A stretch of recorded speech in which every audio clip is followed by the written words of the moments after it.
আমরা পৃথিবীর শ্রেষ্ঠ ধর্ম ইসলামে তাকে দীক্ষিত করছি। এফিডেভিট করা আছে কোর্ট থেকে, কোনো অসুবিধা নেই।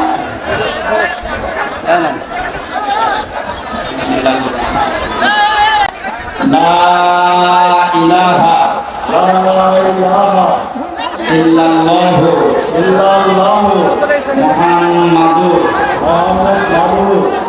রাসূলুল্লাহ আশহাদু আল্লা ইলাহা ইল্লাল্লাহু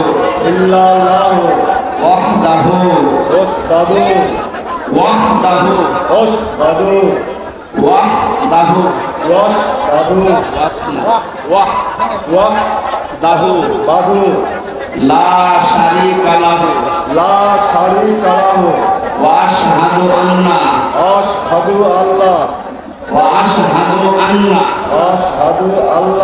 আন্না মুহাম্মাদান আবদুহু ওয়া রাসূলুহু।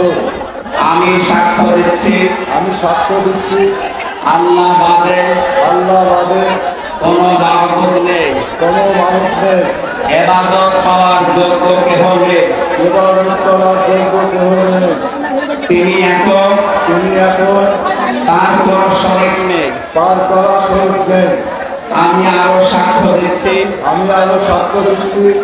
হযরত মুহাম্মদ সাল্লাল্লাহু আলাইহি ওয়াসাল্লাম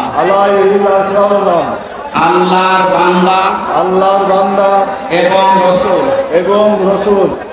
আলহামদুলিল্লাহ। এখানে লক্ষ লক্ষ মানুষ আছে, সবাই কম বেশি গুনাহগার। ওনার এখন আর কোনো গুনাহ নেই, উনি নিরপরাধ এবং নিষ্পাপ, গুনাহমুক্ত। এই বিশাল লক্ষ জনতার পক্ষ থেকে আমরা অনেকে আলিঙ্গন করছি ইসলাম পবিত্র ধর্মে দীক্ষিত হওয়ার জন্য।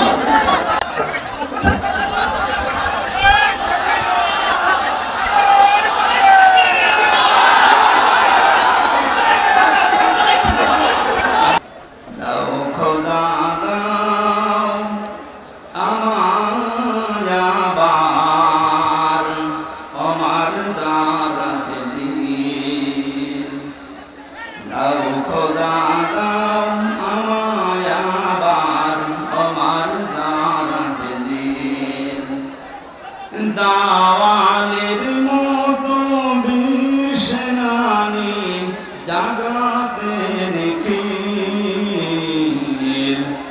দাও খোদা দাও আমায় আবার আমার দারাজে দিন। হামজাকে দাও ঘরে ঘরে জীবন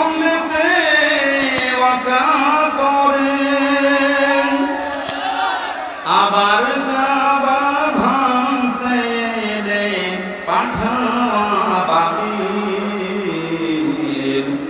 দাও খোদা দাও আমায় আবার আমার দারাজে দিন। আলহামদুলিল্লাহ। বাংলাদেশের ঐতিহ্যবাহী জেলা চুয়াডাঙ্গা সদর থানার অন্তর্গত আশরাফুল উলুম বালক বালিকা কওমি মাদ্রাসা গফুরখালী ১৬তম বাৎসরিক মহাবিশ্বের মহাবিশ্বর আমাদের মালিকের মুখের পবিত্র বাণী বারানী কারিমের এই পবিত্র অনুষ্ঠানের সম্মানিত সভাপতি বসা আছে আমার শ্রদ্ধাভাজন পিতা জনাব রিয়াজউদ্দিন, নাম না জানা অন্যান্য ওলামা ইকরাম, প্রিয় চুয়াডাঙ্গাবাসী, দল মত জাতি বর্ণ ধর্ম নির্বিশেষে কোরআনের এই অনুষ্ঠানে যারা ইবাদত মনে করে এসেছেন, আপনারা স্বীকার করেন তো যে এটা ইবাদত? জবাব দেন। ইবাদত যেভাবে করা লাগে ঘন্টা খানিক ওইভাবে থাকে, কষ্ট হচ্ছে আমরা দেখতে পাচ্ছি। যে ইবাদতে কষ্ট বেশি হয় ওই ইবাদতে সওয়াব বেশি হয়। আজকের এই প্রচন্ড গরমে ঠাসাঠাসি করে জায়গা পাচ্ছে না, অনেকে বসতে দাঁড়িয়ে আছে। আপনার ডবল সওয়াব হবে যদি কষ্ট স্বীকার করে ধৈর্য ধারণ করেন। আমি আহ্বান জানাবো আপনি 1 ঘন্টা একটু কষ্ট করেন। দরুদ আর সালাম পাঠ করার মাধ্যমে আজকের তেলাওয়াতকৃত আয়াত সূরা হিজর 43-44 দুইটা আয়াত পড়েছি আমি এক আয়াত বা হাফ আয়াত পড়ি তাফসীর মাহফিল, আজকে দুইটা পড়েছি। একটু বেশি সময় কথা বলবো, থাকবেন তো নাকি? আমরা কোরআন থেকে কথা শোনার জন্য এবার প্রবেশ করছি। জবান খুলে সব বাদ দিয়ে পড়েন আউযু বিল্লাহি মিনাশ শাইতানির রাজিম, বিসমিল্লাহির রহমানির রহিম, ওয়া ইন্না জাহান্নামা লামাউইদুহুম আজমাইন, লাহা সাবআতু আবওয়াব, লিকুল্লি বাবিন মিনহুম জুজউম মাকসুম।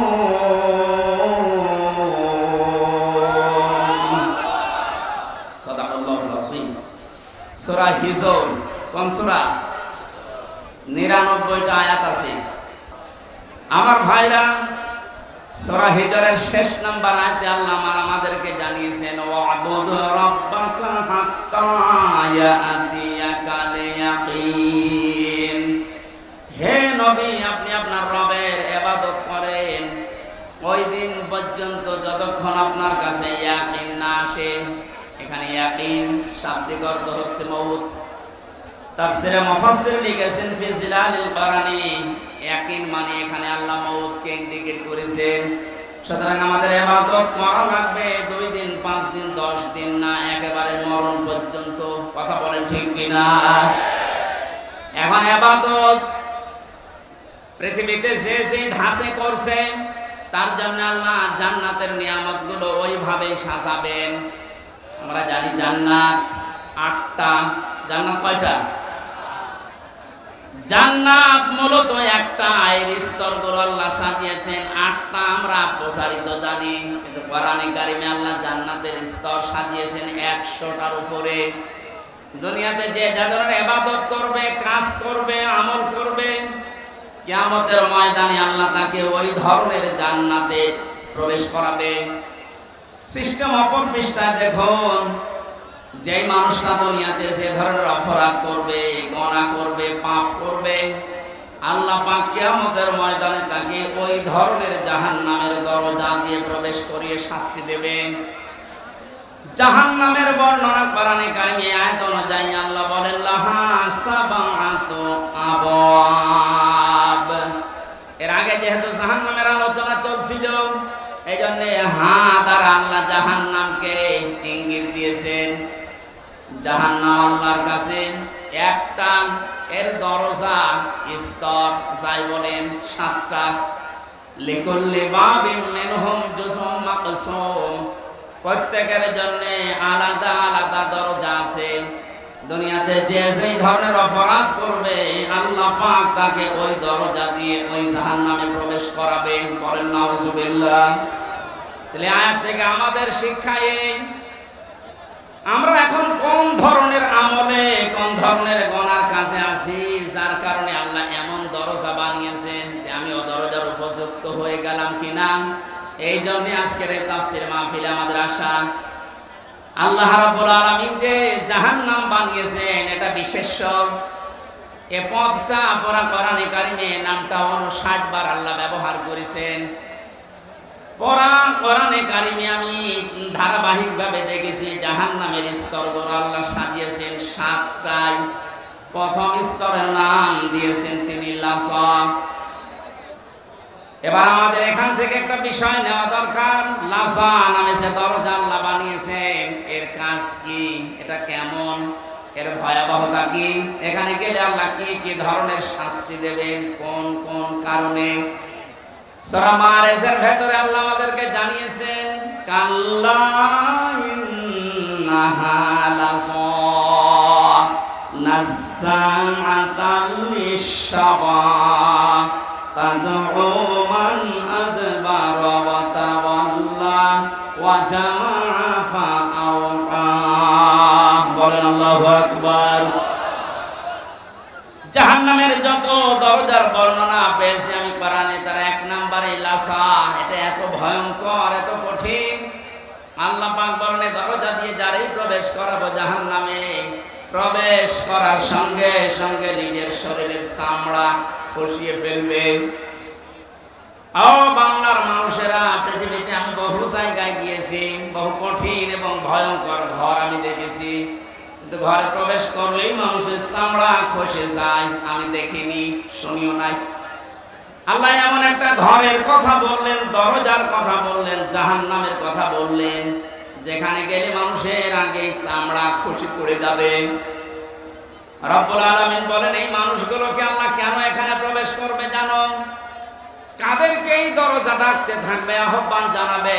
তাদউ মান আদবারা ওয়া তাওয়াল্লা। যে মানুষগুলো সত্যকে সত্য জানার পরে অহংকার করে, হিংসা করে, মুখ ফিরিয়ে আবার টান করে চলে গেছে। আয়াত পড়ার পরে আমি দেখতেছি বাংলাদেশে এই চরিত্রের মানুষ বেশি। এদেরকে চোখে আঙ্গুল দিয়ে গুলিয়ে খাওয়ালে এরা সত্যকে সত্য বলে মেনে নিতে চায় না। ওর বাবা যা করেছে, ওর দাদা যা করেছে, ও ওই দিকে শুধু টান দেয়। আল্লাহ পাক বলেন তাদউ, ডাকবে তাদেরকে ইলাসান মান আদবারা ওয়া তাওয়াল্লা। যে ব্যক্তি এতবার করে, মুখ ফিরিয়ে নেয়, অহংকার করে, যারা দাম্ভিকতা করে, আল্লাহর কোরআন থেকে, আল্লাহর আয়াত থেকে যারা মুখ ফেরায়। কোরআনে কারিমে আয়াতের ব্যাখ্যায় আমি আরেকটা আয়াত পেয়েছি, ইন্নাল্লাযীনা কাযযাবু বিআয়াতিনা ওয়াস্তাকবারু আনহা লা তুফাত্তাহু লাহুম আবওয়াবুস সামা ওয়া লা ইয়াদখুলুনাল জান্নাহ ইলা আখিরি আয়াত। সূরা আরাফের 41-40 নম্বর আয়াতে আল্লাহ জানিয়েছেন নিশ্চয় যারা আমার আয়াতকে মিথ্যা মনে করে, মিথ্যা প্রতিপন্ন করে এবং কথা শোনার পরে যারা মুখ ফিরিয়ে অহংকার করে চলে যায় আমার কোরআনের সাথে, এই মানুষগুলোর প্রথম শাস্তি হচ্ছে লা তুফাত্তাহু লাহুম আবওয়াবুস সামা।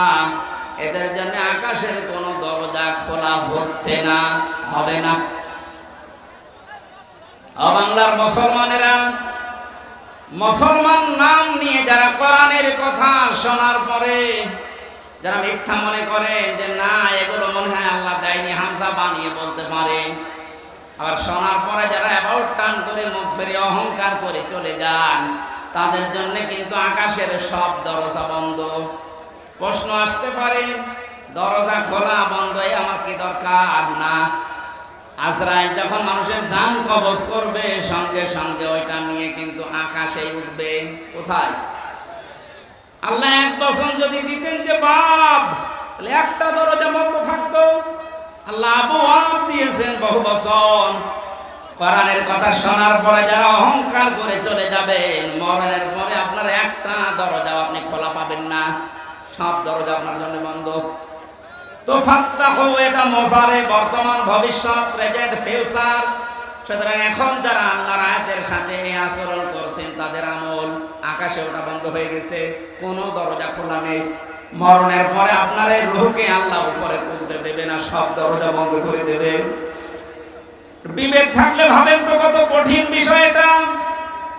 দুনিয়ায় এতটুকু বিপদে আজ হাজারো মানুষ নিজের দলের বিপক্ষে কথা বলতেছে, আর কিয়ামতের এই কঠিন ময়দানে সব দরজা আপনার জন্য আল্লাহ বন্ধ ঘোষণা দিয়ে দিল।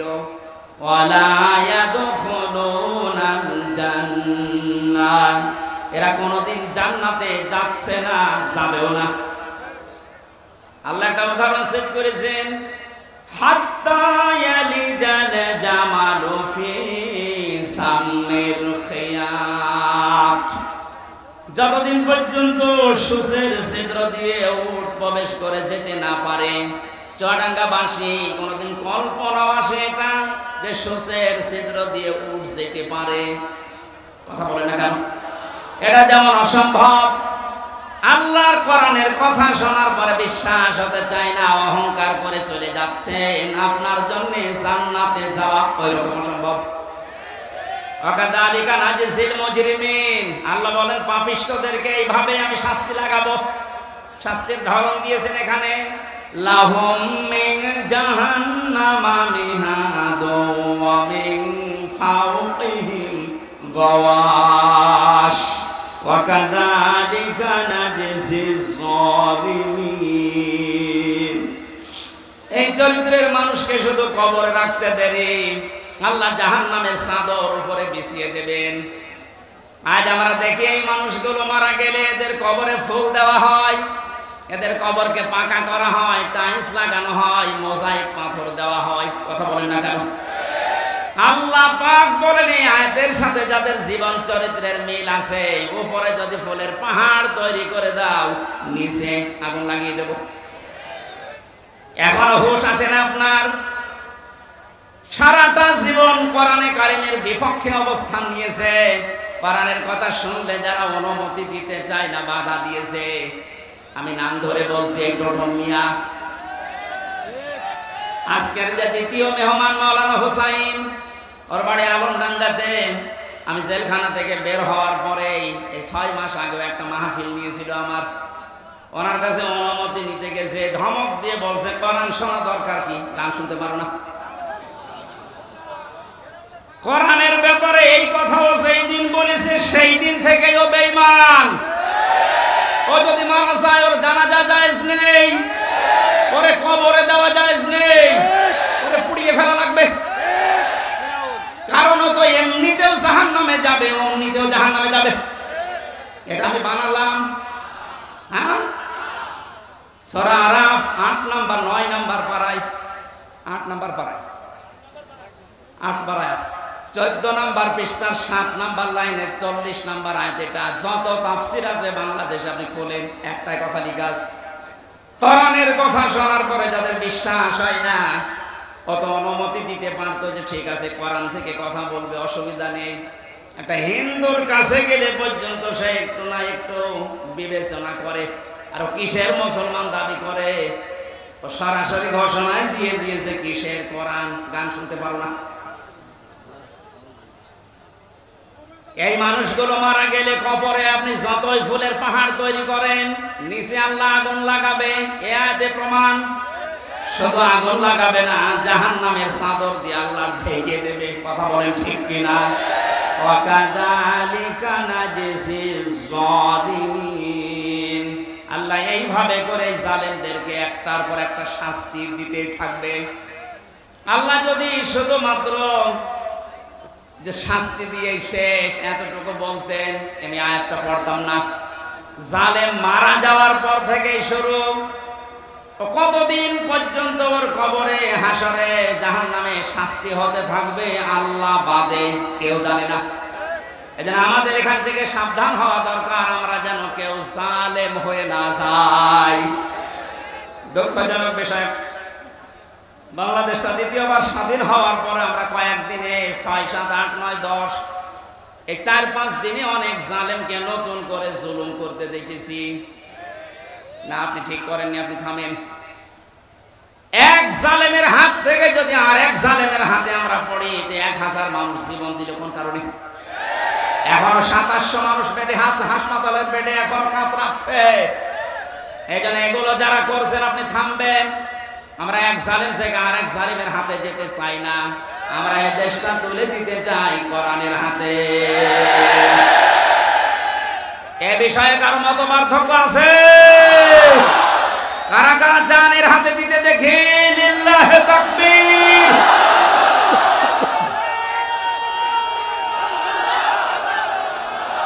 নারায়ে তাকবীর।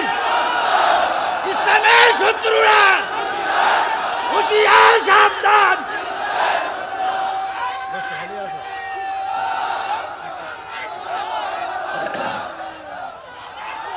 চুয়াডাঙ্গাবাসী, এই জন্য যে মানুষগুলো আপনি মুখ ফিরিয়ে চলে যাবেন, আপনার জন্য লাজা খোলা আছে। কি খোলা আছে বলেন তো? যারা আলেম আছে তাফসীর বোঝে যে কত বড় কঠিন জায়গা, লাজার বর্ণনা দিতে গিয়ে আল্লাহ নিজে আশ্চর্য হয়ে গেছেন, এত কঠিন জায়গা। এই যে নাযাআতাল লিশাবা, হাড়ের সাথে যে চামড়া লেগে থাকে, আগে চামড়া তুলবে, এরপরে হাড় থেকে আর একটা হাড় করবে, এর নাম শাওয়া। এটা ফি জিলালিল কোরআনে আছে। এত বড় ভয়ঙ্কর শাস্তি আর কোন জাহান্নামের ভেতরে আছে বলে আমি তাফসীরে পাইনি। এক নম্বরে যারা কোরআনের কথা শোনার পরে মুখ ফিরিয়ে চলে যায়। দুই নম্বরে ও জামাআ ফাআওয়া, যারা সম্পদ জমা করে আর সংরক্ষণ করার জন্য চেষ্টা চালায়। এই 15 বছর আমরা এইটাই দেখেছি। জায়েজ না জায়েজ নেই, প্রত্যেকটা বিভাগের অবস্থা এই ছিল। বিচার ব্যবস্থার দিকে তাকান, কোর্টের ইট পর্যন্ত টাকা চাই। আপনি জোয়াডাঙ্গা কোর্টে যাবেন, যারা আছে ওরা তো টাকা চাই, কোর্টের ইটও বলে 10 টাকা দিয়ে যান।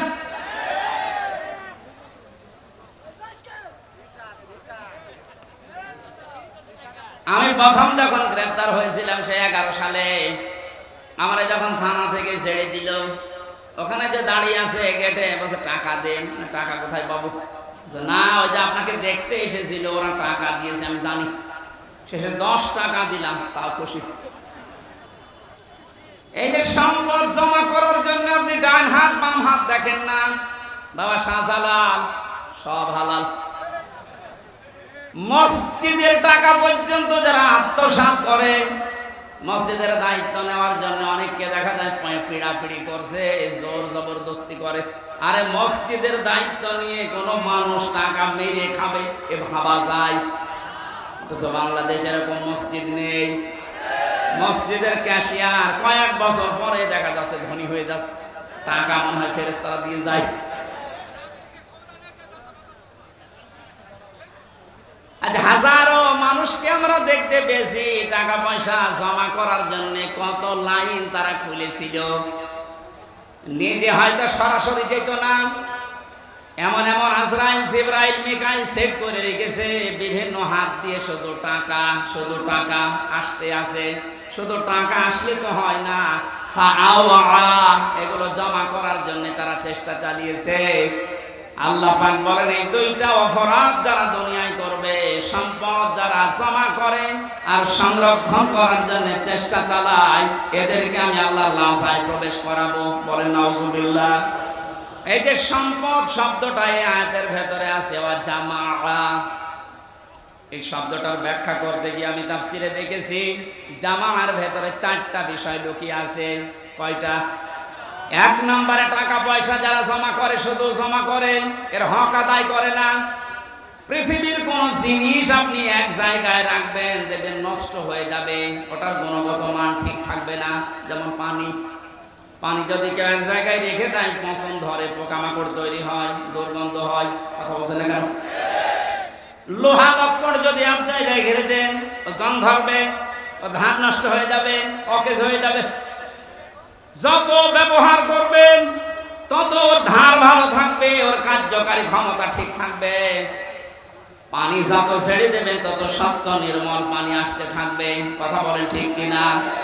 পৃথিবীর কোন জিনিস আপনি এক জায়গায় রাখলে ও ঠিক থাকবে না, এইটাই ফাইনাল। এই যে যারা এলেম শিখেছে, আলেমরা যদি এলেম বন্টন না করে শুধু জমা করে রাখো, জানা এরকম ভুলে যাবে। যত বর্ণনা করবে, যত জানাবে, না জানা এলেম আল্লাহ তারে দান করবে। সম্পদ আপনি যারা টাকা পয়সা শুধু জমা করেন, এর হক আদায় করেন না, যাকাত সাদকা এককালীন দানের মাধ্যমে, তাদের ওইগুলো আপনি মনে করছেন যে হ্যাঁ টাকা জমা হচ্ছে, এর আবার ক্ষতি কিনা, ওর দ্বারা শত্রু পয়দা হবে। আপনি হক আদায় করেননি, যাদের যাকাত দেওয়ার দরকার ছিল তারা দেননি। ওই মানুষগুলো যাকাত না পেয়ে অভাবে পড়বে, শেষ পর্যন্ত আপনার জমানো সম্পদে হামলা দেবে। ওই সম্পদ তখন আপনার জীবনের কাল হয়ে দাঁড়াবে, আপনার জীবন নাশের কারণ হবে। কথা বলেন ঠিক কিনা? এখান থেকে কি পেলেন আপনি এই জামাআর ব্যাখ্যায়? পৃথিবীর কোন জিনিস যেহেতু এক জায়গায় রাখলে ঠিক থাকে না, ক্ষমতাও এক জায়গায় রাখলে ঠিক থাকে না, গরম হয়। এই 15 বছরে এত গরম হয়েছিল যা সহ্য করতে পারেনি। এই জন্য আমরাও চাই দেশে যেন কারো হাতে ক্ষমতার জমা না থাকে। এই কথা বলছেন, কারো হাতে যেন জমা না থাকে, ওটা ছেড়ে দেন, চলতে থাকবে। এক জায়গায় হলেই যার কাছে যাবে ও আবার গরম হবে। ও গরম হলে এখন যে জালেম বিদায় নিয়েছে এর চাইতেও মারাত্মক হবে।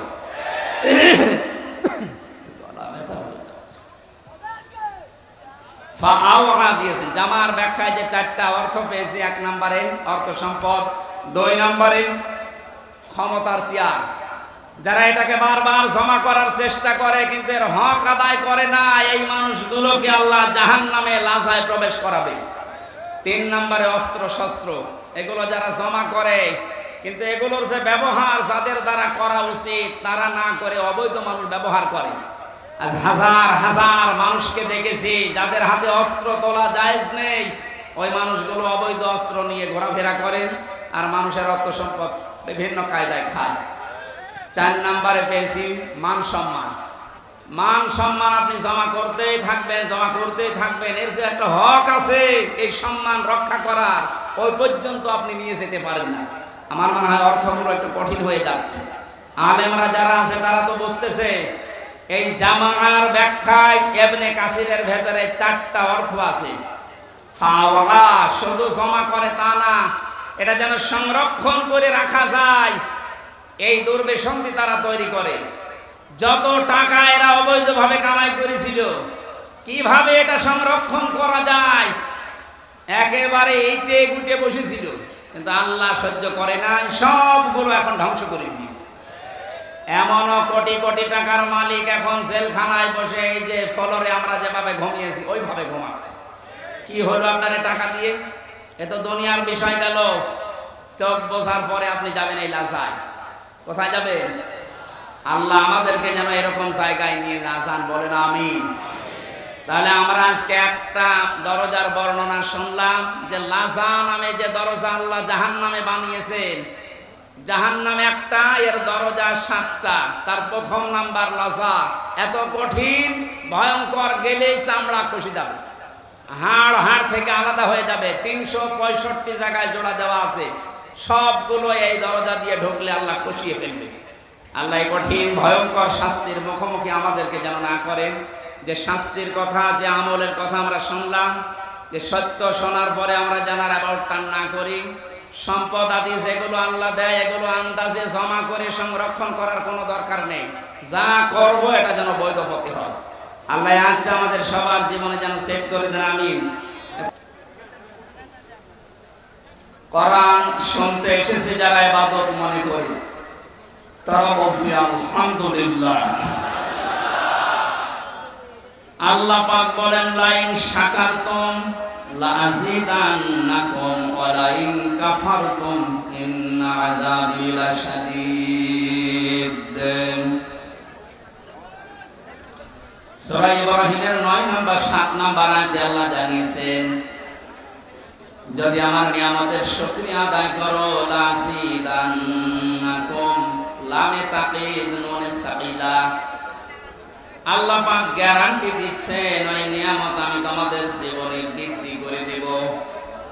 যদি না শুকরিয়া করো, গুরুত্ব না দাও, দাম দিতে না চাও, নাফরমানি করো, নিয়ামতটা কেড়ে নেব এবং আযাবের ভেতরে ফেলে দেব। চুয়াডাঙ্গাবাসী আমি কিন্তু গতানুগতিক কথা বলি না, যা বলি ওখান থেকে বাস্তব শিক্ষা বের করার চেষ্টা চালাই। একটু খেয়াল করে শোনা লাগবে। এই ছেলে কি সমস্যা কি? বললাম না যেভাবে আছেন কষ্ট করে। আরে আমি একটা ঘোষণা দিয়ে নেই, এই চুয়াডাঙ্গা, বিশেষ করে চুয়াডাঙ্গা, মেহেরপুর, কুষ্টিয়া আরে ঝিনাইদহ 4-5টা জেলায় আপনাদের যিনি গরু ঠাকুর ছিল ঢুকতে দিত না। ঠাকুর তো পারিস। যাই হোক, এখন যেহেতু আল্লাহ উন্মুক্ত পরিবেশে আমাদেরকে নিয়ে এসেছেন, আপনারা যে বারবার মাওলানা হোসাইনকে জোর করেন যে এই গ্রামে দেন মাহফিল, ওই গ্রামে, দেখছেন নাকি অবস্থা? আপনি যেখানে মাহফিল দেন এরকম মানুষ ধরার জায়গা আছে ওখানে, এই জন্য ওরা বিরক্ত করবেন না। এই চুয়াডাঙ্গা জেলে আমি 3টা অনুষ্ঠান অলরেডি দিয়েছি। সরোজগঞ্জ বাজারে একটা, দর্শনা মাদ্রাসায় একটা, আর এই যে এটা। আশা করছি এবছরে যেহেতু আর ডেট পাওয়া যাচ্ছে না, খালিও নেই, সারা বাংলাদেশের 64 জেলায় 2-3টা করে ডেট থাকে। জীবননগর পাইলট স্কুলে একটা এখনো নেয়নি, ওটা নেবেন সব। এই জন্য আর বিরক্ত করবেন, আপনারা এত কষ্ট করে বসে আছেন, আমাদের তো বিবেকে কেমন লাগছে যে আমি চেয়ারে আছি আর আপনারা জায়গাও পাচ্ছেন না, অনেকে এই গরমের ভেতরে দাঁড়িয়ে আছে। এই জন্য কমপক্ষে 1.5 থেকে 2 লক্ষ মানুষ ধরবে এরকম মাঠ ছাড়া দাওয়াত নিয়েন না, কষ্ট হবে। মানুষকে কষ্ট দেওয়া হারাম, হারাম কাজটা আশা করছি সামনে করবেন না। আর আমি গতানুগতিক কথা বলি না, আপনারা জানেন আমি যা বলছি দেখেন এখান থেকে কি শিক্ষা নিয়ে আসি বাস্তবের সাথে। আল্লাহ তাআলা নিয়ামতের শুকরিয়া আদায়ের কথা জানিয়েছেন। শুকরিয়া আদায় মানে আমরা বাংলাদেশ, ভারত, পাকিস্তান এই সমস্ত দেশের মানুষগুলো বিশেষ করে বুঝি যে একেবারে টুটি পর্যন্ত খেয়ে একটা ঢেকর তুলে আলহামদুলিল্লাহ বললে শুকরিয়া আদায় হয়ে গেল নাকি? এই সমস্যা অন্য কোনো সমস্যা না, মাদ্রাসার মহাতামিম একটু অসুস্থ, আমি পুরো অসুস্থ।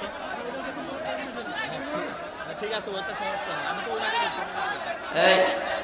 এই গরমে অনেকে অসুস্থ হয়ে গেছে। মাদ্রাসার যিনি আমাকে নিয়ে এসেছেন মহাতামিম, উনিও অসুস্থ হয়ে পড়ে গেছে। আপনারা কি শুরু করেছেন? কথা বন্ধ করেন। সব জায়গায় যে দেখি এই 2 পাশের এই মানুষগুলো, এদের কারণে আলোচনা তোলা যায় না। কি করে এখানে সব বসো তো, বসো সব বসো, এখানে সব বসো, কেউ ধরে থাকবে, বসো বসো বসো। চুয়াডাঙ্গাবাসী আমরা যেহেতু কোরআন কারীম থেকে কথা বলার জন্য এবং শোনার জন্য এসেছি, আর পৃথিবীতে যারা কোরআন দিয়ে কথা বলে এরাই সত্য কথা বলে। এতদিন আমরা শুনেছি কোরআনের আয়াত পড়তো ঠিক, কিন্তু উল্টা পাল্টা ফতোয়া দিত অনেকে, বলতো লাকুম দীনুকুম ওয়ালিয়া দীন, রাহুল বুখারী। একটা কথা হইল, আপনি আয়াত পড়ছেন কোরআনে আর দলিল দিচ্ছেন বুখারী। কোরআনে কারীম কি ওইরকম নাকি? আল্লাহ পাক এত অথেন্টিক ভাবে এটা রেখেছেন এবং কিয়ামত পর্যন্ত তিনি রাখবেন বলে ঘোষণা দিয়েছেন, ইন্না নাহনু নাযালনা যিকরা ওয়া ইন্না লাহু লাহাফিজুন। আল্লাহ বলেন অবশ্যই আমার এই কোরআনকে আমি আল্লাহ নিজে নাযিল করেছি, এই জিকির, এবং কিয়ামত পর্যন্ত এর সংরক্ষণের দায়িত্ব আমি আল্লাহ নিজে হাতে তুলে নিয়েছি। নবীজিকে আল্লাহ ধমক দিয়েছেন, ওয়ালাউ তাকাব্বালা আলাইনা বা'দাল আকাবির লা আখাযনা মিনহু বিল ইয়ামিন সুম্মা লাকাতানা মিনহুল ওয়াতিন। আমার কোরআনের ভেতরে যদি নবী পর্যন্ত কোনো কথা বানিয়ে নিজের নামে চালিয়ে দিত যে এইটাও আল্লাহ জানিয়েছে, কি করতাম জানেন? আমি নবীর ডান হাত চেপে ধরতাম, কণ্ঠ নালী কেটে ফেলে দিতাম। ঠিক আছে? না না ঠিক না, আপনারা আলেম না, কিসের আলেম পড়ে?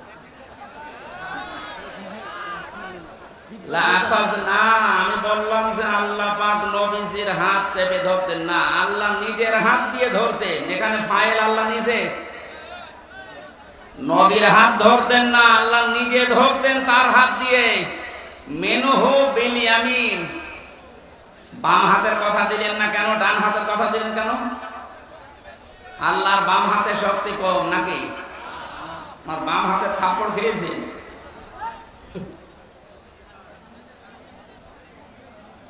এখানে আল্লাহ যে বিষয়টা দিয়ে বোঝে ভালো আমরা, সেই বিষয়ের উদাহরণ কোরআনে সেট করা, ওই সমস্ত বিষয়গুলো বোঝাতে। আমরা যেহেতু ডান হাতের শক্তি বেশি, এটাই সচরাচর জানি নাকি? আল্লাহ মিনহু বিশিমাল না দিয়ে মিনহু বিল ইয়ামিন দিয়েছেন, এবং নবীর হাত ধরতাম বলেননি, আমি নিজের হাত দিয়ে নবীকে ধরতাম, তার মানে শক্ত করি। দেখেছেন কত কঠিন কথা দিলেন যে আমি নিজে আমার কুদরতের হাত, যেটা পাওয়ার, এই শক্তিশালী হাত দিয়ে নবীকে চেপে ধরতাম। যে বিষয় দিয়ে কথা বলে আমার কোরআনের ভেতরে যদি বানিয়ে কথা বলতো যে এটাও আল্লাহ জানিয়েছেন, ওনার জহব্বা কেটে ফেলে দিতাম। যে নবীকে জীবনে কোনোদিন নাম ধরে ডাকলেন না, অসম্মান হবে, তার সম্মান নষ্ট হবে, এই কারণে নাম যেখানেই ধরেছেন রেসালাতের ঘোষণা দিয়েছেন, মুহাম্মাদুর রাসূলুল্লাহ। এইরকম পাওয়ারফুল সম্মানিত মানুষকে যদি বলে আপনার সহবাকে কে ফেলতাম, তাহলে যারা নাকুন দিন ও কম আলিয়া দিন বলে রাহুল বুখারী চালিয়ে দিচ্ছে, এদের কি কেটে ফেলা দরকার বলেন তো? আপনি কি কথা বোঝেন না আন্দাজে হাসতেছেন? যেন অথেন্টিক কিতাব এটা পৃথিবীতে। এই গুরুত্বপূর্ণ বিষয় আজকে শোনার জন্য যারা এসেছি, বিশ্ব নবী জানিয়েছেন মান ক্বালা বিহি সাদাকা, যারা কোরআন দিয়ে কথা বলবে তোমাদের সামনে তারাই সত্য কথা বলবে, কিন্তু কথাগুলো কোরআন থেকে হওয়া লাগবে। কথা বুঝতেছেন?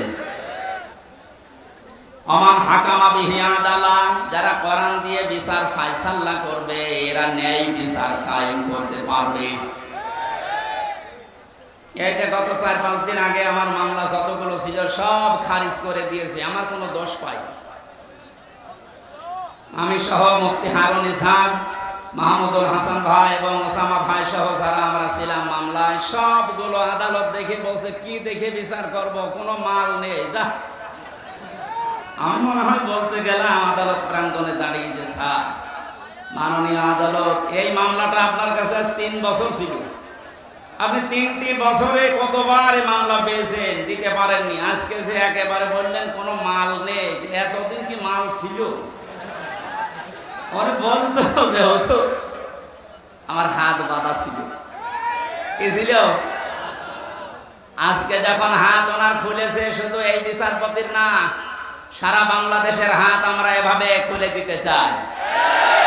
বৈষম্য বিরোধী ছাত্র আন্দোলনে যারা যোগ দিয়েছিল, যারা আন্দোলন করেছিল, তাদের যে 9টা দফা ছিল তার 1 নম্বরে কারো হাত বাঁধা থাকবে না। এ বাংলাদেশে আমরা দেখেছি শুধু একজনের হাত খোলা ছিল, বাকি সবার হাত বাঁধা, এমনকি কাওয়া কাকু পর্যন্ত হাত বাঁধা। আমার বাবা গিয়েছিল স্বরাষ্ট্র মন্ত্রণালয়ের কাছে, বলে না আমার হাত বাঁধা, তেরো চেয়ারে বসার দরকার।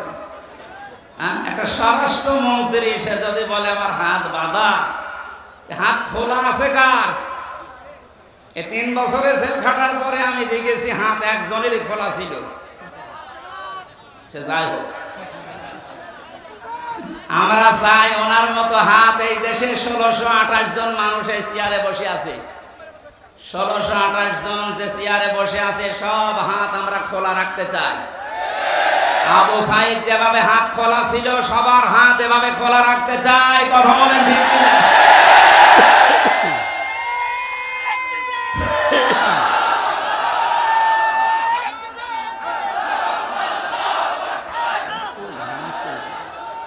গরমই হয় না, এই মাহফিলগুলো শীতের সময় দেওয়া হয়।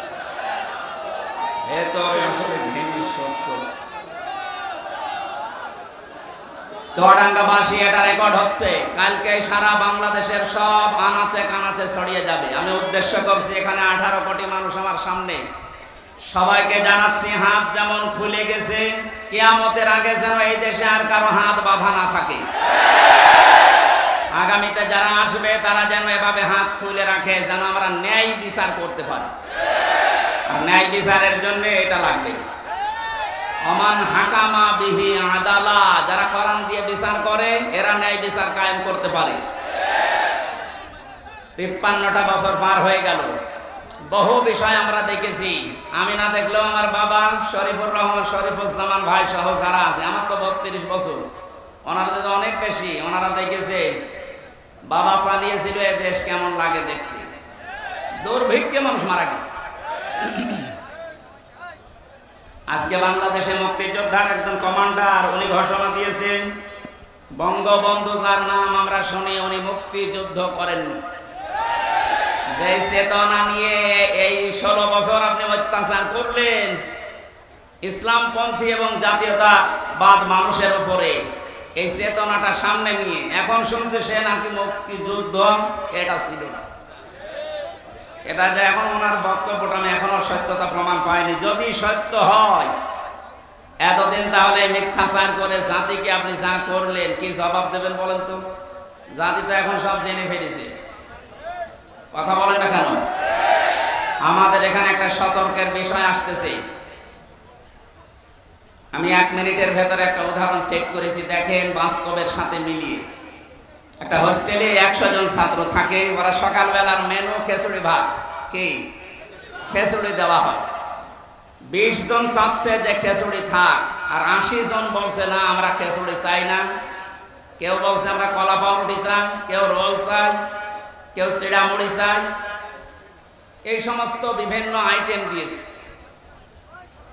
হলের যিনি সুপার আছে উনি বলছে এভাবে তো হবে না, আমি ভোট দিলাম, দায়িত্ব দিয়ে দিলাম যে যেটা বেশি চাবে, যদি সংখ্যায় ওইটা বেশি হয় তাহলে আমি ওইটা পাস করে দেব। এখন 20 জন তো খিচুড়ি আছে, তারা তো আর নড়ন চড়ন নেই, আগে যা চালিয়ে আসছে 20 জন ওইটাই আছে, বাকি এখনো আছে 80 জন। ভোট দেওয়ার পরে দেখা গেল রোল যারা চায় তারা 18 জন, কলা পাউরুটি যারা চায় তারা 15 জন, যারা চিড়া মুড়ি চায় ওরা 12 জন। এভাবে সিস্টেম করতে করতে শেষ পর্যন্ত পাস হয়ে গেল ওই খিচুড়ি। কথা বুঝতেছেন? জালেম এবং জালেমদের দোসর এই বাংলাদেশে খুব বেশি হলো 20 জন। আমরা যারা দেশে শান্তি আসলে চাই তারা কিন্তু 80 জন। এখন যে সময় এসেছে ছোটখাটো কোনো বিষয় নিয়ে এসেছেই হোক, ওই 20 জন বাদ দিয়ে কেউ যেন মত পার্থক্য না করে। এখন যা করবেন 15 জন হবেন, 18 জন হবেন, 12 জন হবেন, ওই 20 কিন্তু আগে যা ছিল আবার চলে আসবে। আপনি কি মনে করছেন বসে আছে? ডক্টর ইউনূস এই জন্য ঘোষণা দিয়েছে ওখানে বসে কথা বলবেন না, চুপ করে থাকেন। মামলা তো 100টা, কিসের 100? 1000-এর উপরে মামলা হওয়া দরকার। আমি কিছু না করে যদি আমার বাবাকে বলেছিল 50টা মামলা দেবো, তাহলে ওরা কাজ করে তো 1000-এর উপর মামলা খাওয়া দরকার না?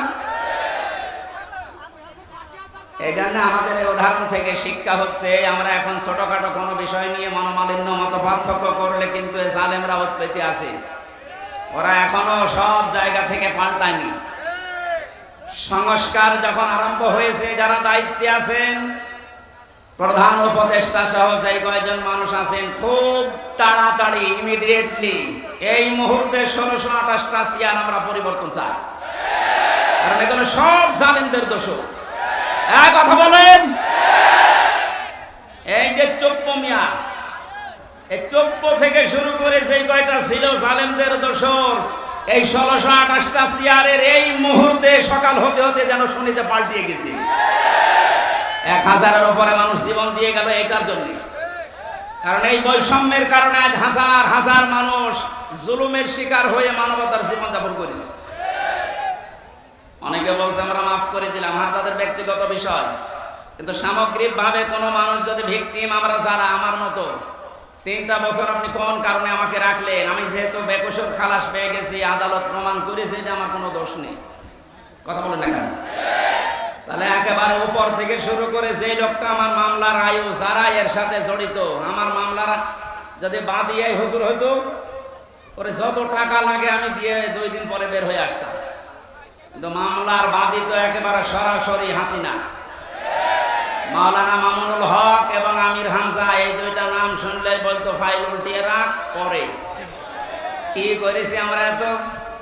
জেলের ভেতরে আপনি যদি রাখবেন তো স্বাভাবিকভাবে রাখেন, ফাঁসির কন্ডেম ছেলে আমার রেখে দিয়েছে, আমার 11 ঘন্টা টাঙিয়ে রেখেছিলাম। এগুলো বাড়িতে বলে নাই, আমার বাবা গ্রাম্য মানুষ, কষ্ট পাবে, কাঁদবে, এই জন্য কিচ্ছু জানি না যে বিষয়ে পেছনে হাত বেঁধে, তাও সে যে জিনিস দিয়ে বাঁধে যে ইনি তো ভুক্তভোগী,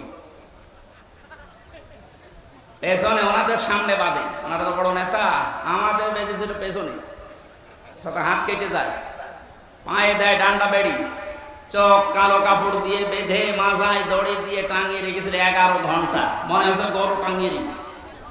আপনি কোন কারণে এটা করলেন? এটা যদি 1 দিন 2 দিন 5 দিন 10 দিন হতো, রিমান্ডের ওই 10 দিন মেনে নিতাম। মাটির নিচে নিয়ে গেলেন কোন কারণে? আয়না ঘর শুধু আপনারা নাম শোনেন, আমি তো নিচে পরীক্ষিত দেখেছি। এরপরও অনেকে সাফাই গাইছে, কি করেছে যে ওর পালিয়ে যাওয়া লাগলো, কি করেছে আপনি কেন আসেন, আপনাকে দেখাচ্ছি। তারা বলে যে কি করেছে, আমার মনে হয় তাদেরকে আয়না ঘরে 7 দিন রাখা দরকার। দেখ কি করেছে, কি করেছে এখনো টের পাও না। এই একটু শোনেন, নবীজির হাদিস হচ্ছে কেউ যদি জেনে শুনে জালেমকে সহযোগিতা করে, সাহায্য করে, সাপোর্ট দেয়, সে নবীর উম্মত থেকে বের হয়ে যায়। এখনো পর্যন্ত আয়না ঘর দেখার পরেও যদি কেউ জালেমের সাপোর্ট দেয়, সাফাই গায়, ও নবীর উম্মত আছে? আবার বলছে ভিডিও কলে, আপা ঘাবড়াবেন না, আপনি ঘাবড়ালে আমরা নরম হয়ে যাই। কত বড় শয়তান! ওরে ধরে এত পিটানো পিটিয়েছে, এখন অনেকেই বলছে না আর কার আশায় থাকবো, যে ঘাবড়ানোর কথা সেই ঘাবড়িয়ে গেছে। আমার যতটুকু বাস্তবতা আমি দেখেছি, এদেশের 18 কোটি মানুষ যদি আপনাকে মাফ করে দেয়, ব্যারিস্টার আরমানের বউ আপনাকে মাফ করবে, আমার ওই ছোট মেয়েটাও আপনাকে মাফ করবে। 3টা বছর আমার থেকে 1 বছর রেখে গিয়েছিলাম, এখন 4 বছর। কেন এই কষ্ট দিলেন আপনি? যদি ব্যক্তিগত ভাবে আপনার উপর রাগ থাকতো আমি মাফ করে দিতাম। আপনি তো আল্লাহর টার্গেট। জালেম যারা, এরা টার্গেট হামজার, শরীফের, কার? চুয়াডাঙ্গাবাসী ভালো করে শোনেন, এই জেলায় যারা জালেম ছিল ওরা কিন্তু শরীফের টার্গেট না, ওরা রুহুল আমিনের টার্গেট না, ওরা সরাসরি টার্গেট আল্লাহ। শব্দটা শুনতে ছোট মনে হচ্ছে। সূরা শুরা 42 নম্বর আয়াত, 25 নম্বর পারার 6 নম্বর পৃষ্ঠা 13 নম্বর লাইনে আছে। এটা ইবনে কাসিরে পাবেন। আল্লাহ পাক বলেন, ইন্নামাস সাবিলু আলাল্লাযিনা ইয়াযলিমুনান নাস, ইলা আখিরি আয়াত। রব্বুল আলামিন বলেন, অবশ্যই আমি আল্লাহ মামলা দায়ের করব, কেস করব তাদের বিরুদ্ধে যারা মানুষ হয়ে মানুষের উপরে জুলুম করেছে। জুলুমের সীমা ছাড়িয়ে গেলে, দেওয়ালে যদি একেবারে পিঠ ঠেকে যায়, তখন মানুষ আর সহ্য করতে না পেরে কাজ করে। যেটার বাস্তবতা আমার কুষ্টিয়ায় হানিফের বাড়ি ভাঙা দেখে আমি দেখেছি। একটা মানুষের উপরে কত বড় রাগ হলে বাড়ি পর্যন্ত খুলে নিয়ে চলে যাচ্ছে। আর একজনকে দেখলাম ঝিনাইদহে উলঙ্গ করে পিটিয়ে মেরে টাঙিয়ে রেখেছে। থাক, হিরো হিরো। এটা শুধু মানুষের শত্রু ছিল না, আল্লাহর শত্রু ছিল। আমি বাস্তবে দেখেছি ঝিনাইদহে যেখানেই কোরআনের অনুষ্ঠান হতো, ও যে প্রশাসন দিয়ে বন্ধ করে দিত। আল্লাহ এমন শাস্তি দিয়েছে, পৃথিবীর ইতিহাস হয়ে আছে হিরোন।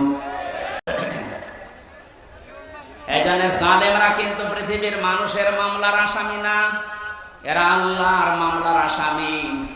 আপনি কি আল্লাহর মামলার আসামি যারা, আল্লাহর অভিযোগে অভিযুক্ত যারা, তাদের পক্ষ নিতে পারেন? বলেন পারেন? আপনার বিবেকটা কাজে লাগাবেন। নিয়ামতের শুকরিয়া আদায়ের কথা বলছিলাম। কেউ যদি কোনো নিয়ামত পেয়ে শুকরিয়া আদায় করতে চায়, 3টা মাধ্যম আছে। 1 নম্বরে মুখে স্বীকার করা যে হ্যাঁ এটা নিয়ামত। ও চুয়াডাঙ্গাবাসী, নিজের বিবেককে প্রশ্ন করেন তো,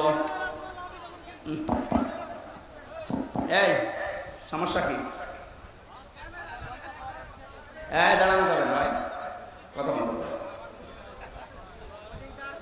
আমরা মুখ দিয়ে স্বীকার করলাম যে এটা নিয়ামত। কেন?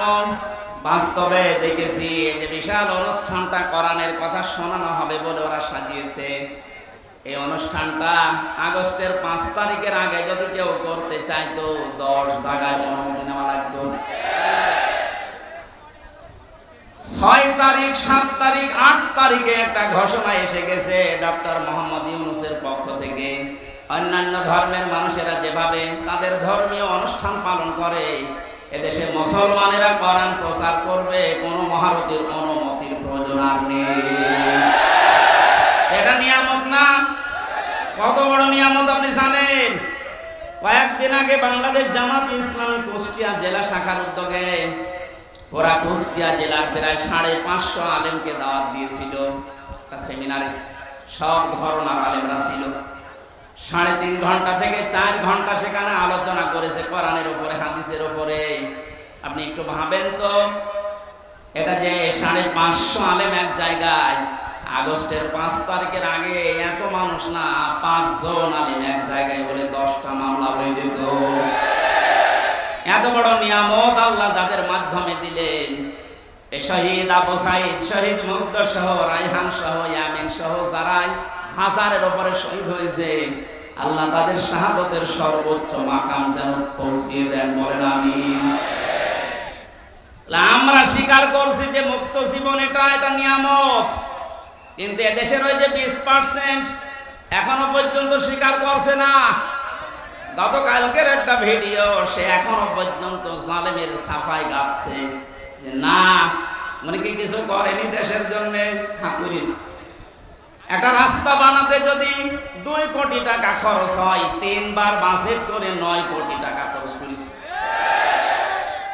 2 কোটি খরচ করে 7 কোটি আল্লাহর রাস্তায় নিয়ে চলে গেছে। এটা আল্লাহর রাস্তায় নিয়ে গেছে বললাম কেন? ওই দরবেশের কারণে।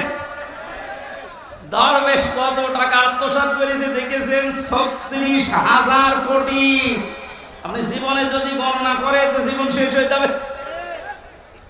দরবেশের যদি এই হাল হয়, যেগুলো ধরবেশ, ওগুলোর অবস্থা কি? আমার মনে হয় পালিয়ে যারা গেছে এদের টাকা পয়সা গুলো ডক্টর ইউনূস ঘোষণা দিয়েছে, এগুলো সব ফিরিয়ে আনা হবে। তাড়াতাড়ি করেন, সবগুলো ফিরিয়ে নিয়ে আসেন। শুধু ফিরিয়ে নিয়ে আসা না, যারা টাকা পয়সা আত্মসাৎ করেছে, বেগম পাড়া বানিয়েছে, এদের স্ত্রী সন্তান পুত্র যা আছে সব রাষ্ট্রের কাজে লাগান। টাকা পয়সা গুলো নিয়ে এসে আপনি একটু দেশের মানুষের কাছে দেন, দেখেন দেশটা দাঁড়িয়ে যাবে। কোনো অভাব নেই এদেশে, অভাব শুধু সুষ্ঠু বন্টনে। এই সুষ্ঠু বন্টন যেন হয়, আমরা এরকম মানুষকে এখন সামনে চাই। কথা বলেন ঠিক কিনা? ওনার যখন বললো যে আমার 2টা ছেলে হাফেজ আলেম হবে, আমার মন হৃদয় ভরে গেছে। এরকম মানুষকে আপনি দায়িত্ব দেবেন, যে মানুষগুলো কোরআনে কারীম নিজে পড়ে, সন্তানকে পড়ায়। আমি এর আগে শুনেছিলাম জনার ভাই টরিক ভাই নাকি উনি একটা মাদ্রাসা অলরেডি নিজে একা একা চালায়, এবং চুয়াডাঙ্গার ভেতরে ওটা নাকি একটা মডেল। কয়েকদিন আগে আমি মালয়েশিয়া ছিলাম, মিজানুর রহমান আজহারি ভাইয়ের সাথে কয়েকটা প্রোগ্রাম ছিল। উনি আমাকে বলছিল টরিক ভাই সালাম দিন। উনি আসবে বাংলাদেশে কিছুদিনের ভেতরে। কুষ্টিয়াতে একটা প্রোগ্রাম নেওয়ার কথা জানিয়েছি, কুষ্টিয়ার স্টেডিয়াম মাঠে। উনি আর আমি থাকবো, আপনারা ইনশাল্লাহ যাবেন, দাওয়াত দিয়ে দিলাম। চুয়াডাঙ্গাবাসী 100 জনের 80 জন আমরা এখন স্বীকার করে নিলাম যে হ্যাঁ, এটা আমাদের জন্য নিয়ামত। কিন্তু ওই জালেমরা তারা এখনো পর্যন্ত স্বীকার করে না যে এই স্বাধীনতা এটা নিয়ামত। কথা বলেন না কেন? তাহলে নিয়ামত পাওয়ার পরে আমরা যারা 80 ভাগ শুকরিয়া আদায় করলাম, মুখ দিয়ে স্বীকার করছি যে হ্যাঁ এটা নিয়ামত, 20 ভাগ যারা আছে এখনো পর্যন্ত স্বীকার করছে না। আপনি মাঝে মাঝেই দেখবেন ওরা নতুন নতুন ইস্যু তৈরি করে 20 জন বিশৃঙ্খলা তৈরি করছে। প্রথমে ওরা অমুসলিমদেরকে দিয়ে চেষ্টা চালিয়েছিল সংখ্যালঘু নাম দিয়ে। জামাতে ইসলামের কেন্দ্রীয় আমির দিন ডাক্তার শফিকুর রহমান ঘোষণা দিয়েছেন এই বাংলাদেশে কোনো সংখ্যাগুরু নেই। সুতরাং এই ইস্যু তুলে যারা মানুষের ভেতরে বিদ্রোহ তৈরি করতে চাচ্ছেন তাদের হালে পানি নেবে না ইনশাআল্লাহ। ন্যায়ও নেই, পৃথিবী বুঝে গেছে না এটা ওদের দুর্বিসন্ধি। এরপরে ওরা আস্তে আস্তে চালিয়েছিল প্রধান বিচারপতিকে দিয়ে দেশটা অস্থিতিশীল করতে, ছাত্রদের সামনে ধরা পড়ে গেছে। এরপরও যখন পারে নাই, চেষ্টা চালিয়েছে আনসার দিয়ে। কিসের আনসার? 42,000 আনসার নিয়োগ হয়েছে এই দেশে এই 9 সাল থেকে শুরু করে 24 সাল পর্যন্ত। তার 32,000 সবগুলো গোপালগঞ্জে। 42,000-এর 32,000 যদি গোপালগঞ্জের হয়, বাকি 63 জেলার মানুষ আমরা ঘাস কাটছি। দুর্নীতির কোন জায়গায় পৌঁছিয়েছিল আপনি চিন্তা করেন? এই দেশের জাতীয় মসজিদের ইমাম পর্যন্ত পালিয়ে গেছে। ইমাম সাহেবও যদি পালিয়ে যায়, আর কোন জায়গা বাকি আছে বলে আপনার মনে হচ্ছে? কোন জায়গা ফাঁকা নেই, সব জায়গা ওগুলো একেবারে পরিপূর্ণ হয়ে গেছে। আল্লাহর কোরআন জানিয়েছেন লিয়াজদাদু ইসমা, আল্লাহ ওদের পাপ এমন ভাবে পরিপূর্ণ করে দিয়েছে যে জায়গা যখন আর খালি নেই, ওয়ালাহুম আযাবুম মুহিন, তখন ওদের অপমানজনক শাস্তি ঢেলে দিয়েছে। এর বাস্তব প্রমাণ এই কালামানি। ওর বিসি পর্যন্ত উড়িয়ে দিয়েছে।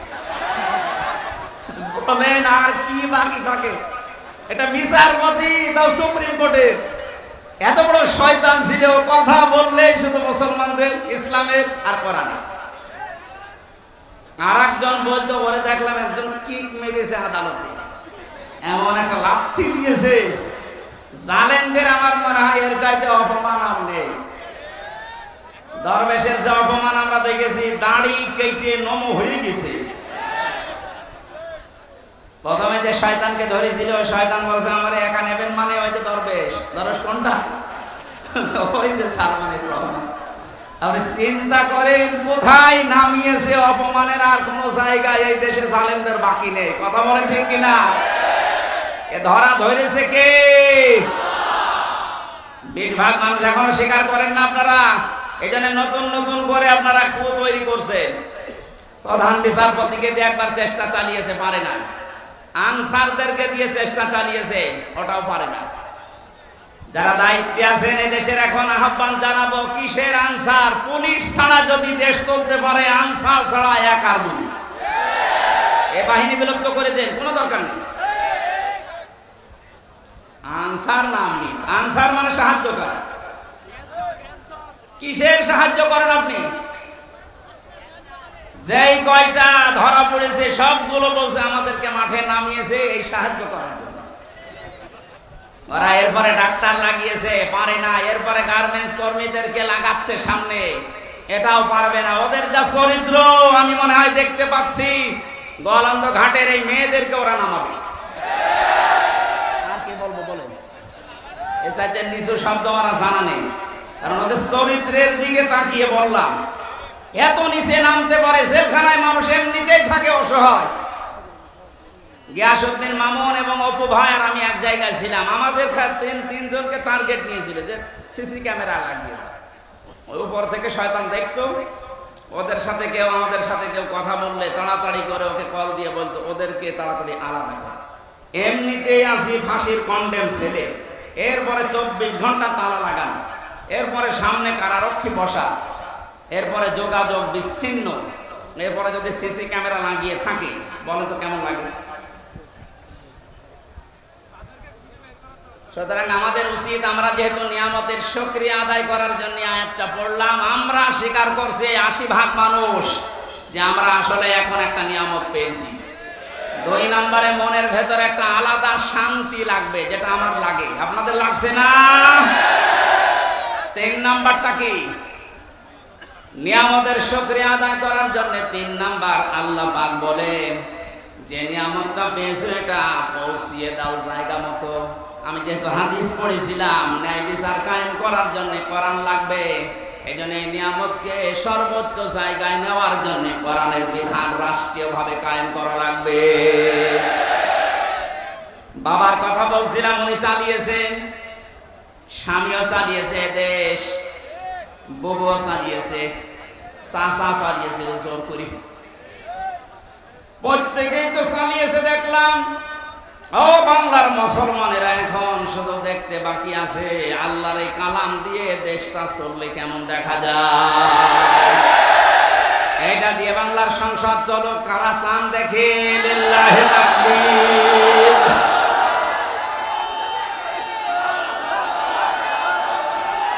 আলহামদুলিল্লাহ।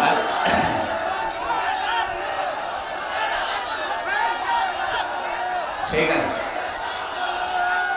নিয়ামতের শুকরিয়ার যে 3টা শর্ত পেলাম, মুখে স্বীকার করা, অন্তরে আনন্দ পাওয়া, আর নিয়ামতকে তার সর্বোচ্চ জায়গায় পৌঁছিয়ে দেওয়া। এটা পৌঁছাতে আল্লাহর কালামের বিকল্প নেই। এই জন্য ন্যায় বিচার যদি আমরা এখন দেখতে চাই, বিচার ব্যবস্থা লাগবে কিসের? আরো জোরে বলেন। আমান আমিলা বিহি উজিরা। যারা গ্রামার বসে, কোন মানুষ যদি আমল করে কোরআন কেন্দ্রিক, আল্লাহ পাক নিজে তাকে এই আমলের জন্য পুরস্কার হাতে করে দেবেন। আমান দাআ ইলাইহি হাদা। কোন মানুষ যদি কোরআনের দিকে ডাকে, আল্লাহ নিজে তাকে হেদায়েতের উপরে রাখে। ফাকাদ হুদিয়া ইলা সিরাতিল মুস্তাকিম। রব্বুল আলামিন বলেন, তুমি যদি কোরআনের ডাকে সাড়া দিতে পারো, সবকিছু ফেলে দিয়ে আল্লাহ তোমাকেও জান্নাতের পথ সিরাতে মুস্তাকিম নসিব করে দেবে। বলেন আমিন। প্রচন্ড গরমে আমি আর পারছি না, আল্লাহুম্মা আমিন। লা ইলাহা ইল্লা আনতা সুবহানাকা ইন্নী কুনতু মিনাজ জালিমিন। রব্বুল আলামিন, এই প্রচন্ড গরমে বসে থাকায় দায় আমার। এত বড় কঠিন গরমের ভেতরে তোমার বান্দাগুলো চাদর পাখির মতো শুয়ে আছে, বসে আছে, দাঁড়িয়ে আছে। যেখানে যে যে কষ্ট করেছে আল্লাহ, কষ্টের প্রতিদান তুমি নিজের হাতে দিও। কোরআনের জন্য যারা কষ্ট করে তাদের প্রতিদান তুমি নিজে দেবে ঘোষণা দিয়েছো। আজকের এই অনুষ্ঠানে যে কয়টা কথা আমরা শুনেছি, কোরআন থেকে আমাদের জীবনে সেট করে দাও। মাহফিলের আয়োজন করতে গিয়ে যারা শ্রম দিয়েছে আল্লাহ, আমাদের শ্রমগুলো কবুল করো। এই মাদ্রাসার সম্মানিত মহাতামিম সহ যারা শিক্ষক শিক্ষিকা আছে, ছাত্র ছাত্রী আছে, ইখলাসের সাথে দায়িত্ব পালন করা এবং তাদের ইলম শিক্ষা করার তৌফিক দাও। বাইরের দেশ থেকে যারা টাকা পয়সা পাঠিয়ে মাহফিলের আঞ্জাম দিয়েছে আল্লাহ, তাদের টাকায় বরকত দাও, তাদের শরীর সুস্থ রাখো। এলাকায় মাটির নিচে যত মানুষ ঘুমিয়ে আছে আল্লাহ, এদেরকে ক্ষমা করে দাও। রব্বুল আলামিন, হামিদুল মাস্টার নামে এক বান্দা দোয়া চেয়েছে আল্লাহ, তুমি তাকে মাফ করে দাও। আমার শ্রদ্ধাভাজন বাবা বসে আছে আল্লাহ, আমার বাবার কবরে আছে, তাদের ক্ষমা করে দাও। আমার মা অসুস্থ, শেফায়ে কামেলা আজরা নসিব করো। এটা আমার নানির এলাকা, আল্লাহ আমার নানি সহ যত মানুষ কবরে আছে জান্নাত দিয়ে দাও। মাওলানা হুসাইন তার বাবাকে হারিয়েছে আল্লাহ, তার বাবার কবরটা জান্নাত বানিয়ে দাও। মাহফিলের প্রধান অতিথি শরীফুজ্জামান শরীফ, আল্লাহ তোমার বান্দাকে যোগ্যতা সম্পন্ন বান্দা বানাও। জনগণের দায়িত্ব নেওয়ার আকাঙ্ক্ষা